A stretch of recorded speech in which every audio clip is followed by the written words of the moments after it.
आंदोलन क्या कहना चाहेंगे? आंदोलन कितना जो कि सक्रिय होगा, सक्रिय दिखाई दे रहा है आपको? बस सक्रिय तो हो रहा, देखो ना आप, कर्नाटक में चुनाव हारे, उसके बाद में उनका जो कमिटी था पहलवान लोग का वो डेमोलिश कर दिया, तो इसका रिजल्ट लग रहा है ना, आपको दिख रहा है ना। हम इस आंदोलन में बात करते हैं, केवल इस मुद्दे की बात करते हैं। इस मुद्दे की बात यह है कि आज पोस्को एक्ट के तहत भी गिरफ्तारी नहीं हो रही, क्या कहेंगे आप? एसएसओ, कमिश्नर, ये लोग बंधे हुए, उनके उनके पोस्टिंग होते हैं इनके हाथ से, इसलिए वो नहीं लगा रहे। लेकिन जब आज जोर बढ़ेगा, ताकत बढ़ेगी, तो उनको ये करना ही पड़ेगा। ये लोकतंत्र है या हुक्मनामा? ये हुक्मनामा, ये हिटलरशाही करा है इन लोग, लेकिन ये ज्यादा दिन चलने वाली नहीं है। हिटलर भी मारा था एक दिन, वैसे इनको भी हाथ, सत्ता से हाथ धोना पड़ेगा। बेटियों को न्याय मिलेगा? न्याय मिलेगा, क्यों नहीं मिला न्याय। एफआईआर दर्ज किया, सुप्रीम कोर्ट ने करने के आदेश दिया, वो कमेटी भंग कर दिया पहलवानों की, ये न्याय नहीं मिला तो क्या मिला। और थोड़ा खींचेगा तो उनको भजन को भी। लेकिन लगता है कहीं कि सुप्रीम कोर्ट का भी अवहेलना हो रही है। सुप्रीम कोर्ट का, हाँ, उन्होंने कंडेम कोर्ट किया ना उन्होंने, तो सुप्रीम कोर्ट को इसके ऊपर संज्ञान लेना चाहिए। उनकी जिम्मेदारी बनती है कि अगर कोई कंडेम कोर्ट करता है तो तुरंत उसके ऊपर एक्शन किया जाए। जो कमिश्नर है, वो डीजीपी है, जो एसएसओ है, उस पर एक्शन करना चाहिए।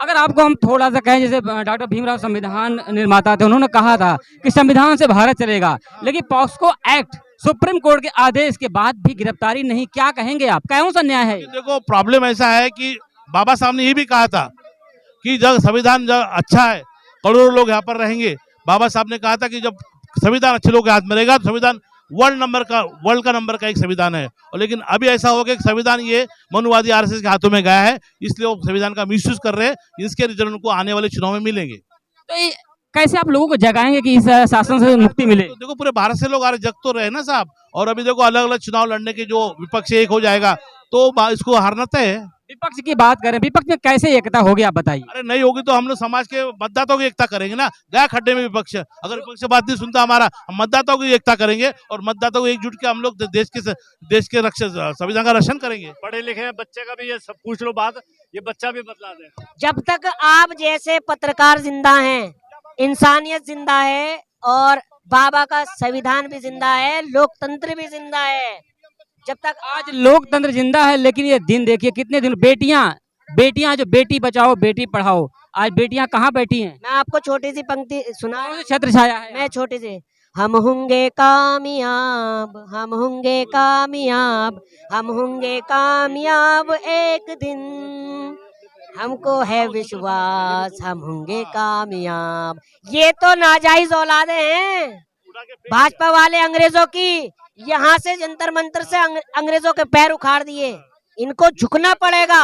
लेकिन अभी पैर जमा हुआ है बीजेपी का पूरी तरह से। नहीं भाई, आप लोग झुकना पड़ेगा, वरना 2024 में यही बेटियां ऐसा दाव, ये इनका ऐसा दाव है, अगर इन्होंने दाव खेला ना और खेल चुकी हैं, जो चित हो गया ना वो दोबारा नहीं उठा।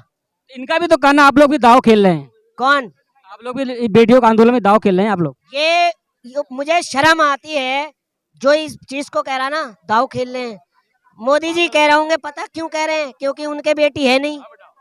अगर बेटी होती तो पूरे भारतवर्ष को बेटी मानते हैं। खाली बेटी मानने से या अपने आप को पिता कहने से या बाप कहने से कोई बाप नहीं हो जाता, समझ रहे हैं आप? अगर उनके कोई बेटी होती या बेटा होता तो उनको कीमत पता चलती कि हाँ, बेटियों की आंखों के आंसू की कीमत क्या होती है। लेकिन बेटी बचाओ बेटी पढ़ाओ खाली भारत के लाल किले के प्राचीर से बोला गया शब्द है।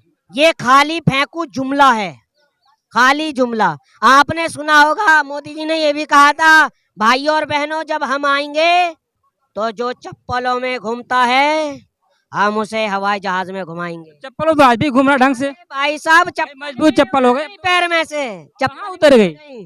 चप्पल ट्रेन आ गई, अब तो चप्पल दौड़ के पड़ लो। कहाँ आ गई बुलेट ट्रेन? देखिए ना, दौड़े लोग। मुझे तो नजर आई नहीं। लगता आपने ग्राफ नहीं देखा। आप मेरी बात सुनिए, अकबर वाली और बीरबल वाली हो रही है ये जो हो रही है। मैं आपको छोटी सी कहानी है। अकबर गुजरते हैं अपना काफिला लेकर, अब बीरबल खड़े होते हैं। बीरबल से कहते हैं, अकबर, ए अकबर, मुझे 7 दिन में हवा महल चाहिए। अब बीरबल भी बीरबल ही होते हैं, वरना तेरा सर कलम कर दिया जाएगा।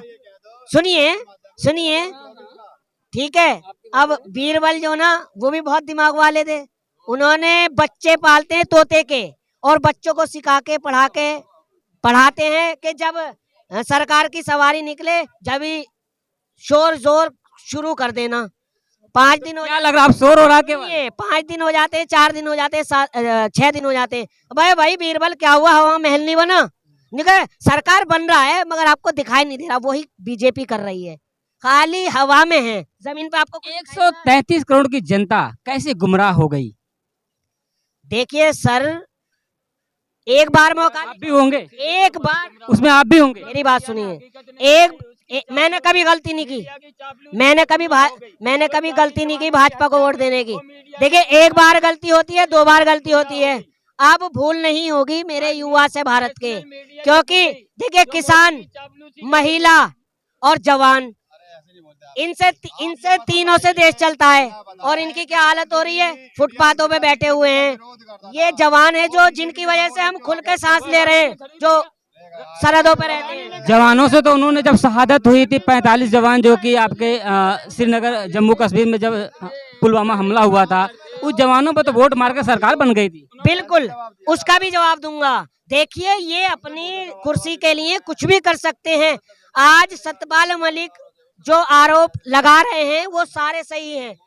जब ये हमला हुआ था, मैंने कहा था, भैया जी कहीं शो देखते होंगे आप, मैंने कहा था आप ये बताइए, जब एयरक्राफ्टों को कहा गया फौजियों के लिए, तो आपने क्यों मुहैया नहीं कराए? चलो मैं एक सवाल करता हूँ आपसे। सत्यपाल मलिक जी ने कहा कि एयरक्राफ्ट कराइए, लेकिन सत्यपाल मलिक जी सत्ता में थे, पावर में थे, तो वो एक्शन ले सकते थे। सत्ता के बाहर आने के बाद वो चिल्लाने से क्या मतलब? उसका भी जवाब देता हूँ मैं। सतपाल मलिक जी को भी डराया गया था, मोदी जी से कहा था उन्होंने, मोदी जी ने कहा आप चुप बैठे रहिए, जो हो रहा है आंखों पर पट्टी बांध लीजिए। ये जो सरकार है, ये मनुवादी सरकार है, ये सिर्फ अपनी कुर्सी के लिए कुछ भी कर सकती है। अरे उनसे पूछिए आप, जो 42 जवान शहीद हुए हैं, उन माँ से पूछिए जिन्होंने अपने बेटा को। जवानों को शहादत पे तो उन्होंने कहा कि आज जो युवा हैं, जो पहले वोटर हो, वो इन शहादत के लिए वोट करेंगे भारतीय जनता पार्टी। अरे सर, आप पत्रकार हो, आप समझदार हो, आप दिमाग रखते हो, अगर आप चोर नहीं है, आपके दिल में खोट नहीं है, अभिनंदन को कैमरे पे क्यों नहीं लेकर आते? आप सच्चाई बताएगा ना वो। मलिक की जगह वो भी बोलना चालू कर देगा। अभिनंदन को लाइए ना कैमरे पर। अभी वो पावर में है तो नहीं बोलेंगे ना। कौन? अभिनंदन मलिक जी पावर में नहीं है तो बोल रहे हैं, अभिनंदन भी पावर में है तो कैसे बोलेंगे बताइए? देखिए, मैंने आपसे अभी आपको बताया, उन पर दबाव था, उनको मना किया गया बोलने के लिए। दबाव तो अभिनंदन में भी होगा, उनको धमकाया गया, समझ रहे हैं आप? और कहीं ना कहीं अभिनंदन पे भी कोई ऐसा दबाव है जो नहीं आ पा रहा है। क्या आप ये समझ रहे हैं विपिन रावत वाला एक कोई हादसा था? अब ये बात बहुत पेचीदी बात आप बोले। हाँ, मैं बिल्कुल सबूत के साथ कहता हूँ। लेकिन जनता को बीतने के बाद क्यों समझ आती बातें जब कुछ हो जाता तब समझ क्यों आती है? देखिए, गुमराह हो जाते हैं लोग पहले। ये मेरी जो बहनें हैं जो सम्मानित हैं गोल्ड मेडल से, यही बेटियां इन्हें लेकर आई थी, और यही बेटियां इनको झोला हाथ में थमाकर 2024 में घर पहुंचा देंगे। वो रामायण महाभारत सब कुछ एक स्त्री पे ही हुआ था, हो सकता है पतन इन बेटियों से ही उनका हो। आपको पता है, जब एक स्त्री होती है और जब दुर्गा माँ का रूप लेती है ना, फिर उसका दूसरा ही रूप होता है। क्या करेंगे? क्या करेंगे आपको पता चल जाएगा, या तो घुटनों पे आना पड़ेगा सरकार को। अगर ज्यादा देर हो गई ना, कुछ ज्यादा देर हो, की लाठी में आवाज नहीं होती, वैसे जब आदमी बटन दबाने जाता है उसमें भी आवाज नहीं होती। और मैं एक शेर के साथ अपनी बात को विराम दूंगा। पलट के देख ले जालिम, तमन्ना हम भी रखते हैं। पलट के देख ले जालिम, तमन्ना हम भी रखते हैं। अगर तुम सत्ता की ताकत रखते हो तो वोट की ताकत हम भी रखते हैं। आप देख रहे थे लोगों का जो जवाब है, पूरी तरह से जो संगठन है, पूरे से लगे हुए लोग, ये आंदोलन अभी भी खत्म होने वाला नहीं है। जब तक पूरा निर्णय नहीं होगा तब तक ये आंदोलन बेटियों का खत्म होने वाला नहीं है। भारतीय रेसलरों का न्याय जरूर मिलेगा। देखते रहिए भारत मंत्र राजेश यदुवंशी के साथ।